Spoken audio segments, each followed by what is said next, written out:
धनबाद के गोविंदपुर प्रखंड से सरकारी कामकाज में ढिलाई का एक मामला सामने आया है। डाइवर्जन के निर्माण की क्वालिटी इतनी घटिया थी कि पहली ही बारिश में पूरी सड़क बह गई।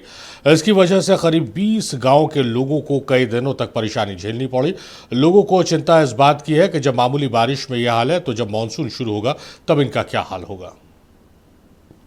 ग्रामीण क्षेत्र को शहर से जोड़ने के लिए झारखंड सरकार कई योजनाएं चला रही है, लेकिन वो योजना धरातल पे कैसे दम तोड़ रहा है वो हम आपको दिखाएंगे। इस वक्त हम धनबाद के गोविंदपुर प्रखंड के रतनपुर के इलाके में हैं और यहाँ पे देखिए एक ब्रिज का निर्माण किया जा रहा है और इस ब्रिज का निर्माण कर इसलिए ज़रूरी है कि ये इलाका टुंडी को भी जोड़ता है, गिरिडीह के भी जोड़ता है और इसके बगल में कई पंचायत हैं और तकरीबन 4 दर्जन से ज़्यादा गांव में इधर लोग बसते हैं। झारखंड सरकार ग्रामीण क्षेत्रों में बेहतर सड़क और पुल जैसी सुविधाओं के लिए करोड़ों रुपए खर्च कर रही है। गोविंदपुर प्रखंड के रतनपुर राधानगर में पुल निर्माण का काम जारी है।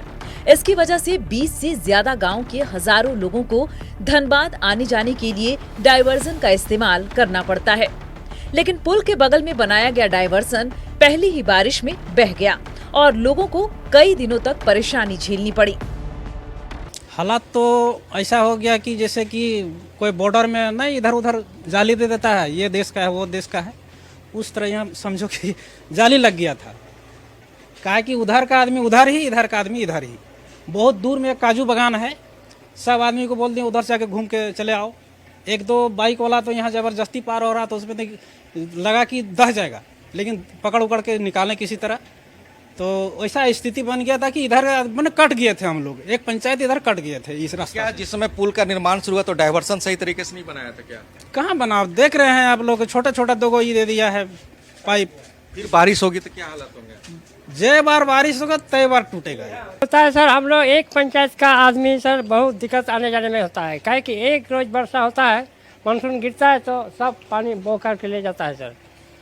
इधर से इधर, उधर का आदमी उधरे रहता है, इधर का आदमी इधर। डायवर्सन ठीक से बनाना चाहिए। डायवर्सन ठीक से बनाना चाहिए सर, क्या कि नहीं बनाएगा तो फिर कैसे होगा सर। हालांकि सवाल यहाँ पे यह उठ रहा है कि ब्रिज निर्माण को लेकर के यहाँ पे एक डायवर्सन बनाया गया था, जो डायवर्सन पहली बारिश मानसून की पहली दस्तक में ही बह गया।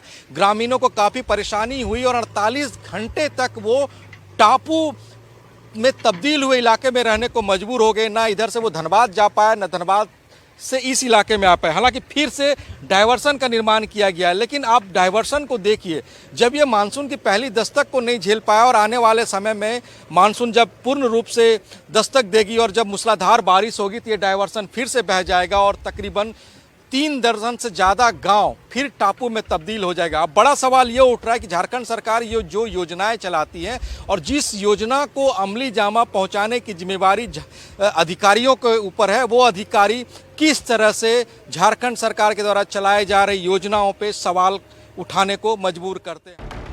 जब इस समस्या के बारे में इलाके के विधायक चंद्रदेव महतो से सवाल किया गया तो उन्होंने कोई भी जानकारी नहीं होने की बात कही और प्रतिक्रिया देने से इनकार कर दिया, जबकि उद्घाटन के शिलापट में विधायक का नाम साफ तौर पर अंकित है। विधायक जी से बात हुई, वो कह रहे हैं उसको जानकारी ही नहीं है कि यहाँ पे पुल बन रहा है और जबकि नेम प्लेट में उनका नाम है। नहीं तो विधायक जिस दिन शिलान्यास करने के लिए यहाँ आए थे, उस दिन हम भी थे, हम इसी गांव से हैं। तो वो कैसे बोल रहे हैं कि हम नहीं जानते पुल बन रहा है? बोल रहे हैं हमको पता ही नहीं। क्या पता नहीं? नहीं, हम विधायक जी को यही कहते हैं, आप आए थे उस दिन नहीं आए थे, अब क्या आप नहीं जानते हैं कौन एरिया से है? अधिकारी को क्या नहीं है? अधिकारी को क्या कहेंगे? अधिकारी को यही कहेंगे पुराना मेरा टूटा का है। हम तो हर जगह देखते हैं कि पुराना पुल रह जाता है, साइड में बनता है। दिक्कत क्या होता, गांव वाला कोई जमीन नहीं देता तो काहे ने गांव वाला से संपर्क किया? जब भाई ठीक है, यदि कोई जमीन देने के लिए असुविधा हो रहा है तो 2-4 गो आदमी को बैठा कर फिर मानसून आएगा, फिर बह जाएगा। डायवर्जन के बह जाने से करीब 20 गांव के लोगों, स्कूली बच्चों और मरीजों को 4-5 दिनों तक भारी परेशानी झेलनी पड़ी। बाद में विभाग ने डायवर्जन की मरम्मत कर आवागमन बहाल कराया। अधिकारियों का कहना है कि डायवर्जन अस्थायी होता है, इसलिए उसका बह जाना कोई बड़ी बात नहीं। अगर दोबारा बिगड़ा तो फिर ठीक करा देंगे। अगर किसी तरह का आवागमन में बाधा होता तो हम लोग फिर डायवर्सन बना लेंगे। अगर 30 घंटे के लिए फिर आदमी इधर का देखिए टेम्प्रोरी, अब तो पहले बता चुके, टेम्प्रोरी स्ट्रक्चर होता है और पानी का बहाव बहुत तेज रहा तो डाइवर्सन को नुकसान हो ही जाता है। कहीं भी ब्रिज में नहीं, वहाँ तो साइड से है भी, वहाँ रास्ता है साइड से, ऐसा नहीं है कि वो टापू बन जाएगा और लोग नहीं आवागमन कर सकते हैं। इसी पीरियड में जब रोड वहाँ बगल में एक और रोड जो नया बन रही थी, वहाँ जब लोग कुछ ऑब्स्ट्रक्शन था वहाँ, तो हम लोग साइड से घूम के उस ब्रिज तक जाते ही थे, इससे कोई दिक्कत नहीं है। लेकिन फिर भी हम लोग अपने स्तर से बहुत अच्छा कराने का प्रयास कर रहे हैं। लेकिन दोबारा बनाए गए डायवर्जन को लेकर भी ग्रामीणों में असंतोष है। ग्रामीणों के मुताबिक बरसात के दौरान इस जोड़िया में पानी का बहाव काफी तेज रहता है और जल स्तर 5 से 7 फीट तक पहुंच जाता है। ऐसे में मानसून की बारिश में इसके टिकने की गुंजाइश कम ही है। साफ तौर पे जिस समय यहाँ पे इस ब्रिज का शिलान्यास हुआ था तो सिंदरी विधानसभा के विधायक जो अभी माले विधायक है चंद्रदेव महतो, वो खुद यहाँ पे पहुंचे थे और शिलान्यास किए थे। लेकिन बड़ा सवाल यह उठ रहा है कि वो कैसे इस बात को लेकर के अनभिज्ञता दिखा रहे हैं कि उनको इस मामले की जानकारी नहीं है, कहाँ पे पुल बन रहा है और कहाँ पे जोड़िया बैठ रहा है। बड़ा सवाल यह उठ रहा है ऐसे में अगर झारखंड सरकार जो योजनाएं चलाती है और उन योजनाओं का सही तरीके से स्थानीय जनप्रतिनिधि और अधिकारी अमली जामा नहीं पहनाने का कोशिश करेंगे या नहीं पहुँचाएंगे अमली जामा तक, तो इन ग्रामीण को शहरी क्षेत्र से जोड़ने की योजनाएं चल रही है, ये योजनाओं का क्या फायदा। अपने अभिषेक के साथ दिलीप कुमार, नक्षत्र न्यूज, गोविंदपुर, धनबाद।